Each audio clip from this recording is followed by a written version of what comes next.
जय मां विंध्यवासिनी, हर हर महादेव। आप सभी का स्वागत है हमारी यूट्यूब परिवार में। गणेश चतुर्थी के दिन हम लोग भगवान गणपति को अपने घर में विराजमान करवाते हैं। विशेष करके महाराष्ट्र के क्षेत्र में गणपति पूजन बड़ी धूमधाम से होता है। साथ ही पूरे भारतवर्ष में जगह जगह पे पंडाल बनता है और घर में भी बहुत सारे लोग जो हैं श्री गणपति के मूर्ति को लाते हैं, स्थापित करते हैं। 1.5 दिन के लिए, 5 दिन के लिए, 7 दिन के लिए अथवा 10 दिन के लिए उनका स्थापना होता है और उसके बाद उनका विसर्जन किया जाता है। लेकिन क्या गणपति का विसर्जन मान्य है? क्या भगवान गणपति का विसर्जन करना चाहिए? क्योंकि जब कभी भी हम लोग किसी भी विशेष पूजन पाठ को करते हैं तो उसमें यह कहा जाता है कि गौरी गणेश का कभी भी विदाई नहीं होता है, ना ही उनका विसर्जन किया जाता है। उन्हें कहा जाता है कि हे गणपति, आप रिद्धि सिद्धि शुभ लाभ के सहित हमारे घर में, हमारे निवास में सदैव के लिए विराजमान हो जाइए।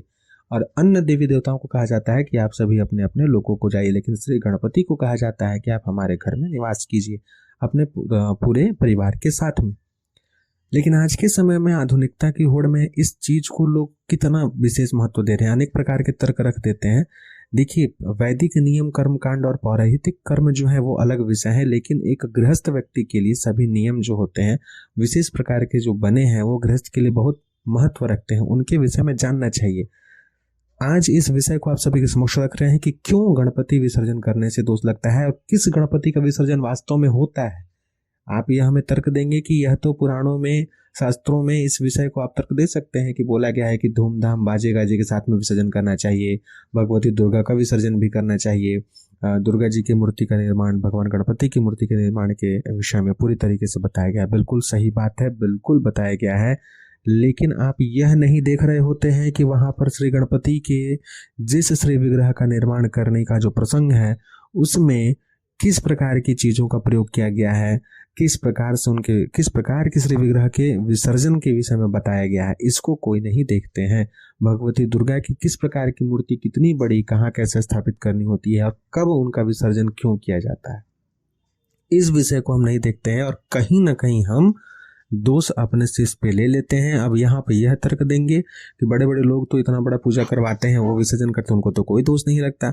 अरे उनका पुण्य है, उनका सौभाग्य है। जब तक उनका पुण्य और सौभाग्य है, ऐसे कितने ही पुराणों में ऐसी कथाएं आपको मिलेंगे जो एक जन्म में काफी धन मान्य से पूर्ण परिपूर्ण रहा व्यक्ति, अगले जन्म में उसे दरिद्र होकर जन्म लेना पड़ा। तो आप किसी भारतीय संस्कृति, हमारा सनातन समाज कभी भी एक जन्म के अनुसार कर्म फल को नहीं मानता है, जन्म जन्मांतर के कर्म फलों को मानता है कि कई जन्म के कर्मों के कारण मनुष्य का शरीर मिला, कई जन्म के पुण्यों के कारण आप किसी अमीर घर में जन्म लेते हैं और वहां पे जन्म लेके अगर फिर कर्म गला खराब करते हैं तो वो फिर कहीं ना कहीं भुगतना पड़ता है। जो लोग जन्म लेने के साथ ही जन्मांध होते हैं, बहरे होते हैं या शरीर से अपंग होते हैं, अपाहिज होते हैं, उन्होंने कौन सा पाप किया? उस जन्म में तो उन्होंने कुछ नहीं किया होगा। तो पूर्व जन्म का कर्म होता है जो उस जन्म में ऐसा होता है। अब गणपति के साथ कैसे रिलेट करते हैं इसे देखिए। भगवान वेद व्यास जी, जब ये कब से शुरू हुआ गणपति का पूरा इस तरीके से ये जो विधि विधान चला, ये कब से माना जाता है? यह माना जाता है कि महाभारत काल के समय में जब महाभारत लिख रहे थे श्री गणपति जी और महर्षि वेद व्यास जो है जब बोल रहे थे, तो लिखने के कारण भगवान गणपति के शरीर में रोमांच बढ़ने लगा और रोमांच के कारण उनके शरीर में ताप बढ़ने लगा। जब ताप बढ़ने लगा तो गणपति के शरीर के ऊपर जो है महर्षि वेद व्यास जी जो है मृत्तिका लेपन यानी मिट्टी का लेपन किए थे।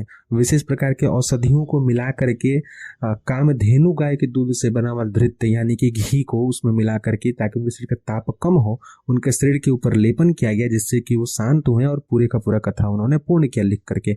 और जब उन्होंने लिख लिया तो 10 दिन जब लगे, जब अंतिम दिन यानी चतुर्दशी की तिथि के दिन जब वह पूर्ण हुआ, ये महाभारत पहले से लिखा जा रहा है लेकिन जिस दिन पूर्ण हुआ चतुर्दशी तिथि के दिन जब उनका कार्य पूर्ण होता है तो उस समय में जो है श्री गणपति को ले जाकर के महर्षि वेद व्यास जो है पानी में उनको सही तरीके से स्नान इत्यादि करवाते हैं। मतलब शरीर के ऊपर जो लेपन किया रहता है उन सभी चीजों का विसर्जन होता है। विसर्जन करवा उनका शरीर की ताप पूरी तरीके से नॉर्मल हो गए, शांत हो गए वो।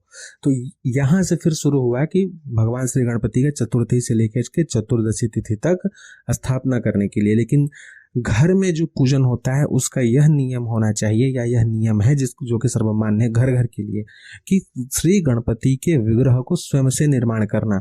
और स्वयं से निर्माण करने की विधि मृत्तिका का शोधन यानी मृत्तिका को शुद्ध करना, गंगा जी के बालू, मिट्टी इत्यादि को मिलाकर के शुद्ध मिट्टी में गाय के घी को मिला करके, गाय के दूध को मिला करके और अन्य प्रकार के औषधि, केसर इत्यादि को मिला करके पूरी तरीके से शुद्ध करके उसके बाद उस मृतिका से श्री गणपति के विग्रह का निर्माण होता है। प्राकृतिक रंगों से उनको सजाया जाता है, उन पर घृत का लेपन, सिंदूर और घृत का लेपन करके, पूरा जो ऑरेंज गणपति आप देखते हैं ना नारंगी रंग के, वैसे गणपति का पूरा स्वरूप बना के तब उनका जो है 1.5 दिन 7 दिन 10 दिन जो भी है पूजन करा जाता है और उनका विसर्जन होता है।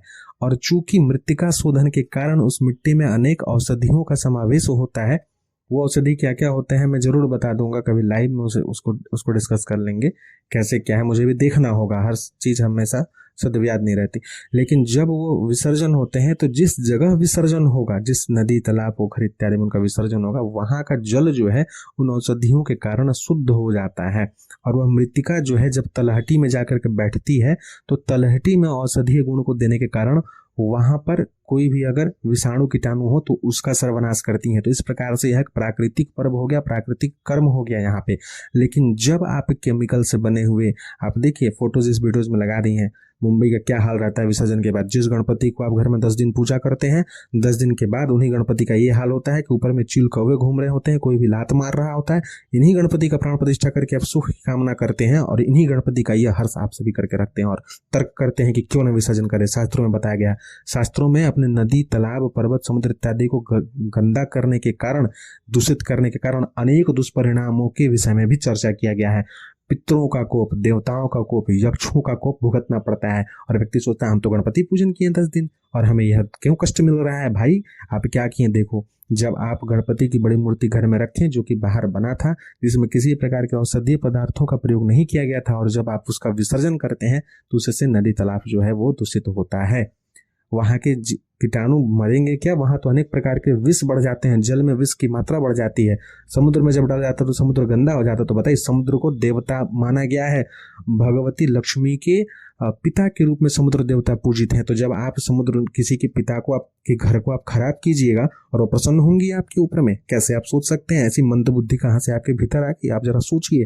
तो इसलिए कभी भी मैं यह बोलूंगा कि जो यह एक बिजनेस ट्रेंड और आजकल तो दिखाने के लिए बन गया है कि भाई गणपति घर में रखे हुए स्टेटस है, आज तो भाई फोटो खींच के लगाना है, इंस्टाग्राम पे स्टोरीज लगानी है, वीडियोस बनाने हैं, इसके लिए लोग कर रहे हैं आजकल। विशेष करके गणपति पूजन 10 दिन का गणपति का कौन पूजन कर रहा है? रात भर डीजे चलता है, तो ये प्रोग्राम, तो फलाना आर्टिस्ट दिलाना, ये सब चीजें चल रही होती हैं। तो वास्तव में आध्यात्मिकता के साथ में इसका कोई लेना देना ही नहीं है।